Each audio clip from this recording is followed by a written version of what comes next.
تو پھر نقصان ہوتا ہے.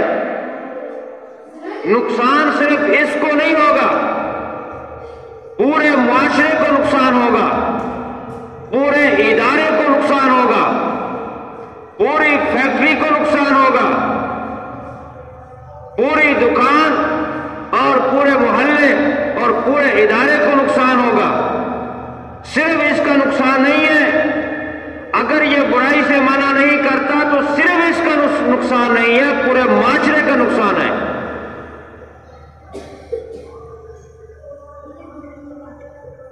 اور اگر یہ کرتا ہے تو مسائل پیدا ہوتے ہیں، اگر نہیں کرتا تو نقصان ہوتا ہے، اور نقصان بھی بہت بڑا ہوتا ہے. اس کو حدیث شریف میں مشکاۃ شریف کی حدیث حضور صلی اللہ علیہ وسلم نے سمجھایا ہے کہ نقصان کیسے ہو رہا ہے. اگر برائی جو ہو رہی ہے معاشرے میں، گھر میں، ادارے میں، فیکٹری میں، اس کو نہیں روکا جاتا تو نقصان کیسے سب کو ہوگا. فرمایا ایک کشتی پانی کے اندر جا رہی ہے، 2 منزلہ کشتی. نیچے والی منزل والے جو کشتی میں سوار ہیں وہ اوپر والی منزل سے پانی لینے جاتے ہیں. پانی اوپر والوں کے پاس ہے، نیچے والے جب اوپر والوں سے پانی لینے کے لیے جاتے ہیں اوپر والی منزل سے کشتی کے اندر، تو وہ نہیں دیتے، پانی روک دیتے ہیں کہ ہم پانی نہیں دیں گے. اب یہ واپس آتے ہیں اپنی نیچے والی منزل میں، اور یہ شخص جس کو پانی نہیں دیا گیا یہ کہتا ہے میں پانی لینے کے لیے اپنی سیٹ کے نیچے سے سوراخ کروں گا، نہ میں اپنے ساتھ والے کی سیٹ سے سوراخ کروں گا، نہ اس کے کسی اور کے سیٹ سے سوراخ نہیں کروں گا. اپنا جہاں بیٹھا ہوا ہوں جو میں نے سیٹ کے پیسے دیے ہیں اسی سیٹ کے نیچے سے سوراخ کروں گا. اب بتاؤ یہ اپنا نقصان کر رہا ہے یا ساری کشتی والوں کا نقصان کر رہا ہے؟ بظاہر تو وہ یہ کہہ رہا ہے کہ میں صرف اپنی سیٹ کے نیچے سے سوراخ کر رہا ہوں پانی لینے کے لیے، حقیقت میں وہ ساری کشتی والوں کا نقصان کر رہا ہے اور ساری کشتی ڈوب جائے گی اس سے پانی جب آئے گا. ایسے ہی جب ہم معاشرے میں برائی کو نہیں روکتے تو ہم صرف اپنا نقصان نہیں کر رہے ہوتے، ہم پورے ادارے کا نقصان کر رہے ہوتے ہیں، معاشرے کا نقصان کر رہے ہوتے ہیں. حضور نبی پاک صلی اللہ علیہ وسلم فرمایا وَمَنَعُوهُمْ، بس وہ ان کو روکتے ہیں کہ سوراخ نہ کرو، نجو، وہ نجات پا جائیں گے. اگر روکیں گے تو نجات پا جائیں گے، کشتی کنارے لگ جائے گی. وَإِن تَرَكُوا، اور اگر نہیں روکتے بیٹھ رہتے کہتے کوئی بات نہیں اپنی سیٹ کے نیچے سے کر رہا ہے ہمیں کیا حرج ہے. تو فرمایا غارقو، سب کے سب غرق ہوں گے، صرف وہ اکیلا غرق نہیں ہوگا. جب معاشرے کے اندر برائی کو نہیں روکا جائے گا، جو دیکھ رہا ہے اس کے سامنے برائی ہو رہی ہے، یہ نقصان صرف اس کا نہیں ہے، یہ پورے معاشرے کا نقصان، پورے ادارے کا نقصان ہے، یہ تمام افراد کا، پوری امت کا نقصان ہے. معاشرہ یہ ایک کشتی کی مانند ہے، ہمارا گھر ایک کشتی کی مانند ہے جس میں ہم سوار ہیں، ہمارا ادارہ اور فیکٹری یہ ایک کشتی کی مانند ہے، ہمارا تجارتی اور کاروباری سیٹ اپ یہ کشتی کی مانند ہے. اگر ہم وہاں منکر کو دیکھتے ہیں، گناہ اور برائی کو دیکھتے ہیں اور نہیں روکتے تو اس کشتی کی طرح پھر سارے کے سارے غرق ہو جائیں گے، سارے کے سارے تباہی بربادی میں جائیں گے. نہیں انل منکر نہیں کریں گے تو فرمایا پورا گھر تباہ ہوگا. اس لیے کہتے ہیں اولاد کہانی مانتی، گھر میں بے برکتی ہے. وہ پورے گھر میں اگر فوری اثرات نہیں ہوتے 1-2 سال میں اثرات ہو جائیں گے. پوری فیکٹری تباہ ہوئے گی، پورا معاشرہ تباہ ہوگا، پورا گھر تباہ ہوگا، کیونکہ یہ کشتی کی مانند ہے. دوسری حدیث ہے مشکاۃ شریف کے آپ صلی اللہ علیہ وسلم نے فرمایا جب تم برائی کو دیکھو اور برائی کو منع نہ کرو، ایک وقت آئے گا تم ہاتھ اٹھاؤ گے دعا کے لیے، تمہاری دعا رد کر دی جائے گی، دعائیں قبول نہیں ہوگی۔ کیوں؟ جو تمہاری ذمہ داری بنتی تھی، جب برائی ہو رہی تھی تم نے نہیں روکا، اپنی ذمہ داری کو پورا نہیں کیا، احساس نہیں کیا کہ شریعت نے مجھ پر کیا ذمہ داری عائد کی ہے، میرے سامنے گناہ ہو رہا ہے، میرے سامنے برائی ہو رہی ہے اور میں خاموش ہوں، تو فرمایا پھر تمہاری دعائیں قبول نہیں ہوں گی، دعا رد ہو جائے گی۔ گھر کے اندر، معاشرے کے اندر، جماعت گروہ کے اندر، کسی ادارے کے اندر اگر معمولی بھی کوئی کوتاہی ہو رہی ہے، معمولی سا گناہ ہو رہا ہے، فوراً سختی کے ساتھ اس کو روکا جائے تو اس سے بہتری پیدا ہوگی، پورے زور کے ساتھ اس کو روکا جائے۔ اگر یوں کہیں گے کوئی بات نہیں، چھوٹی سی تو بات ہے، یہ چھوٹا سا معمولی تو گناہ ہے، معمولی تو بات ہے، کیا ہے، کوئی حرج نہیں، اس طرح کی باتیں کریں گے تو پھر یہ ہم غیر ذمہ دارانہ رویہ اختیار کر رہے ہیں، جس پر آپ صلی اللہ علیہ وسلم فرمایا پھر تمہاری دعائیں قبول نہیں ہوگی، بے برکت نہیں ہوگی، بے برکتی ہوگی۔ جیسے سفید لباس ہے، اس پہ معمولی سا چھوٹا سا اگر کوئی دھبا لگتا ہے، داغ لگتا ہے تو وہ واضح نظر آتا ہے۔ معاشرہ، گھر اگر صاف ہے، گناہوں سے پاک ہے، تو معمولی بات بھی بڑی لگتی ہے اور اس کو پورے زور سے روکا جاتا ہے۔ لیکن اگر صاف نہیں ہے، کپڑا داغ لگتا رہا حتیٰ کہ وہ سیاہ ہو جائے گا، سفید بھی سیاہ ہو جائے گا اور پھر اس پر داغ لگے گا، نظر نہیں آئے گا۔ ایسے ہی جو گناہ ہو رہا ہے، جس کو معمولی سمجھ کے ہم لاپرواہی اختیار کر رہے ہیں کہ کوئی بات نہیں، چھوٹا ہے، جب اس کو اسی طرح کرتے کرتے، لاپرواہی اور اگنور کرتے کرتے وہ دل ہمارا سیاہ ہو جاتا ہے، پھر ہمیں تمیز نہیں رہتی۔ رشوت لیتا ہے کہتا جائز ہے، سود کھاتا ہے کہتا جائز ہے، سود کا نام بدل دیا، انٹرسٹ ہے، ناموں سے، طریقے سے سود ختم نہیں ہوتا۔ اسی طرح گناہ جو ہے پھر تمیز نہیں رہتی، پھر وہ برائی کو بھی اچھائی گنتا ہے، کیونکہ دل سیاہ ہو چکا ہے، اس میں تمیز نہیں رہی۔ اب جتنے بھی گناہ کرے گا اس کالے کپڑے کی طرح اس نظر نہیں آئے گا اس میں۔ اور دل کا سیاہ صاف کرنا وہ توبہ کرنا ہے۔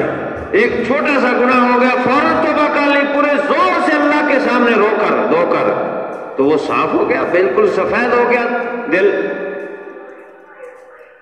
اب اس کو معمولی سا گناہ بھی بڑا لگے گا اور وہ اس کا احساس کرے گا۔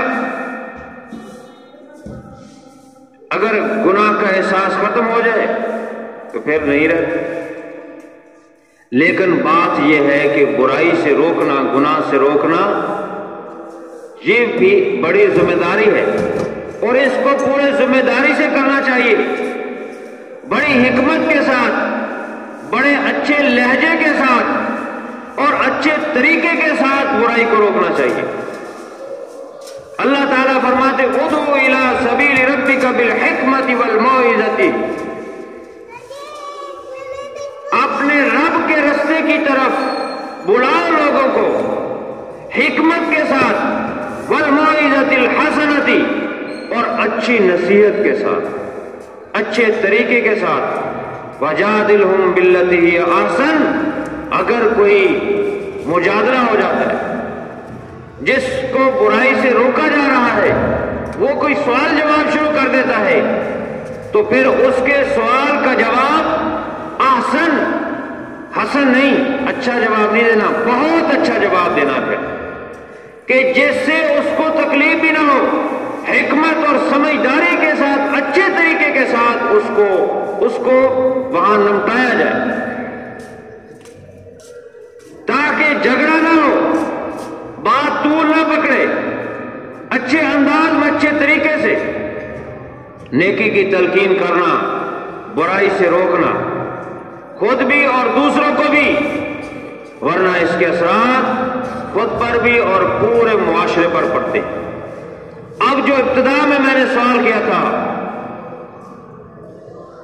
کہ جب ہم برائی سے منع کرتے ہیں تو گھر کا ماحول خراب ہوتا ہے، دفتر کا ماحول خراب ہوتا ہے، فیکٹری اور ادارے کا ماحول خراب ہوتا ہے، نیکی سے منع کرنے، نیکی کا حکم کرنے سے اور برائی سے منع کرنے سے ماحول خراب ہوتا ہے۔ تو توجہ فرمائیں، 3 باتوں کا احساس اور ذمہ داری آپ لیں، پھر ماحول خراب نہیں ہوگا۔ 3 باتوں کا خیال رکھیں جب کسی کو برائی سے روک رہے ہیں۔ پہلی یہ کہ بات حق ہو۔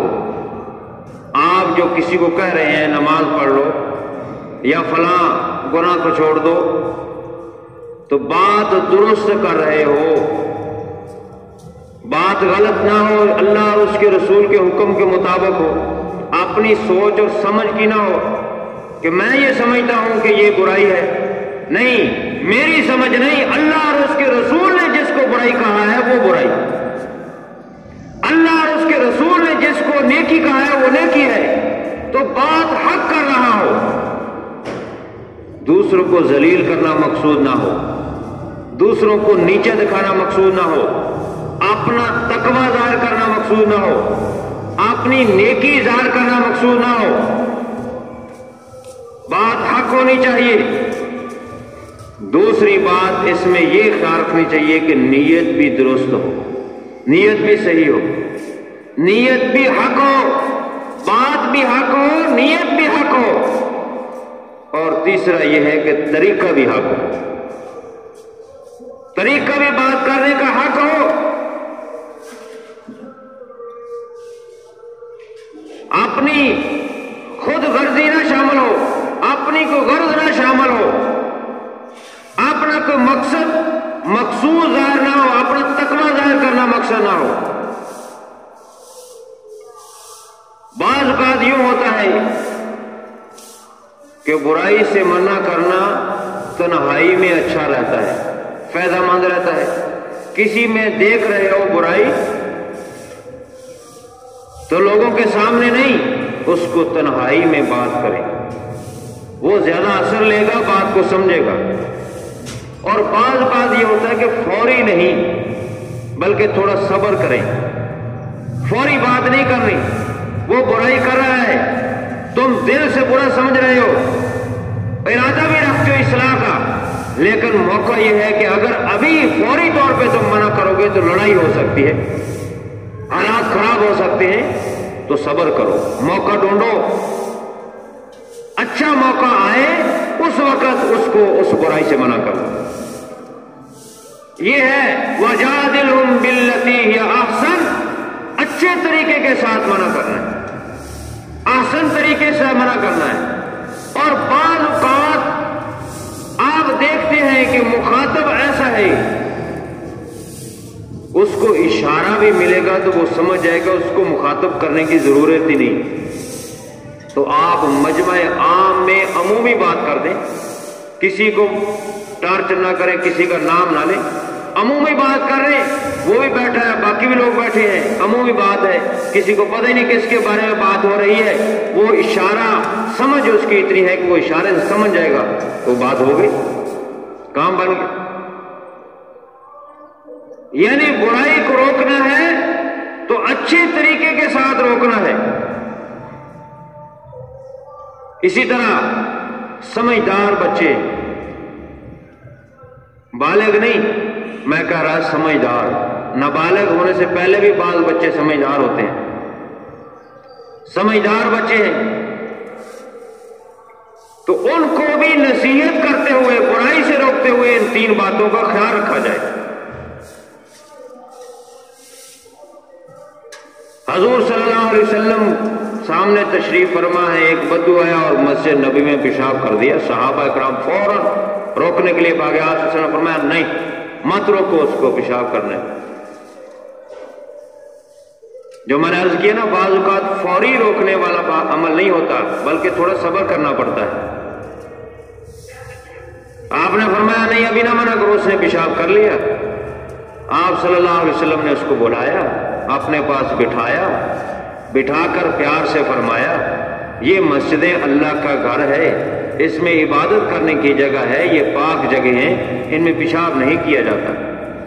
اور پھر اس کو نہیں کہا مسجد دو، صحابہ کرام کو کہا تم مسجد دو، صحابہ کرام کو حکم دیا کہ تم مسجد دو، اس کو نہیں حکم فرمایا۔ اسی بات کو دیکھ کر وہ ایمان لے آیا۔ متاثر کن طریقہ اختیار کیا آپ صلی اللہ علیہ وسلم، جیسے اثر ہو دل میں تو ایسا طریقہ اختیار کرے جو اثر رکھتا ہو، جو اچھا ہو، جو شریعت کا طریقہ ہو، حق طریقہ ہو۔ محدثین نے اس میں لکھا ہے، یہ محدثین نے کتنا پہلے لکھ دیا، لیکن سائنسدانوں اور ڈاکٹروں کی آج تحقیق ہوئی ہے، اگر کوئی پیشاب کر رہا ہے اچانک اس کو روک دیا جائے تو بعض اوقات اس کی موت بھی اس کی وجہ سے واقع ہو جاتی ہے۔ لیکن آپ صلی اللہ علیہ وسلم کی سوچ اور سمجھ کتنی پہلے، کتنی گہری تھی اور حکمت والی تھی کہ آپ نے فرمایا کہ اس کو پیشاب سے منع نہ کر۔ یہ ہے احسن طریقہ، اچھا طریقہ جس سے منع کیا جائے، جس طریقے سے روکا جائے۔ جب قریب آ جاتا ہے، دین کو سیکھ لیتا ہے انسان، تو پھر معمولی بات پہ بھی سختی بھی کر سکتے ہیں۔ صحابہ کرام جو آپ کے بہت قریب ہو گئے تھے، پہلے سے ایمان لا چکے تھے، آپ بات معمولی سمجھتے تھے۔ جو عام صحابہ نئے اسلام میں داخل ہونے والے کو منع نہیں کرتے تھے، لیکن وہ پرانے صحابہ کو منع کرتے، سختی سے منع کرتے تھے۔ تو جب بندہ اسلام میں داخل ہو جاتا ہے اور وہ دین کو سمجھ لیتا ہے تو پھر بعض کا سختی بھی ہو جاتی ہے۔ لیکن موقع دیکھ کر، اب مسجد میں ایک آدمی نیا نماز پڑھنے کے لیے آیا اور آپ پہلے ہی دن اس پر فتوے لگا دیں تو وہ دوبارہ آئے گا مسجد میں؟ بھئی اس کو آنے تو دو، سیکھنے تو دو، اس کو کچھ مائل تو ہو، تو پھر سیکھے گا تو سمجھ آئے گا۔ نیا ہے یا بچہ ہے تو وہ تو غلطی کرے گا۔ تو طریقہ منع کرنے کا شریعت نے بتا دیا کہ کس طرح کرنا ہے، اور حضور صلی اللہ علیہ وسلم نے یہ بھی بتا دیا کہ ہر شخص کا مرتبہ چونکہ علیحدہ ہے، عقل سمجھ علیحدہ ہے، تو اس کے مطابق اس سے بات کی جائے۔ یہ نہیں کہ سب کے ساتھ سب کو برابر ہی بات کی جائے، ایک ہی لاٹھی سے سب کو آنکا جائے، نہیں، جتنی جس کی سمجھ ہے اس کے مطابق گفتگو کی جائے۔ البتہ ایک طریقہ، بس آخری بات کر کے ختم کر رہا ہوں، ایک عمل برائی کو روکنے کے لیے ایک بات ایسی ہے جو ہر بندہ کر سکتا ہے۔ بعض لوگ کہتے ہیں جی ہم کیسے منع کریں، مسائل پیدا ہوتے ہیں، لیکن ایک عمل ایسا ہے کہ وہ ہر آدمی کر سکتا ہے، کتنے کمزور سے کمزور کیا نہ ہو۔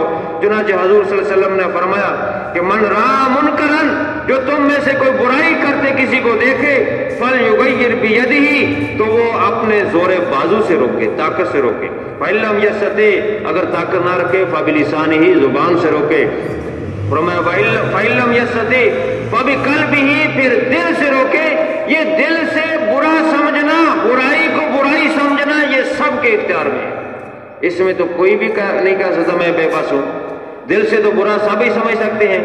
اور فرمایا فذلک اضعف الایمان، یہ ایمان کا کمزور ترین درجہ۔ اللہ تعالیٰ عمل کی توفیق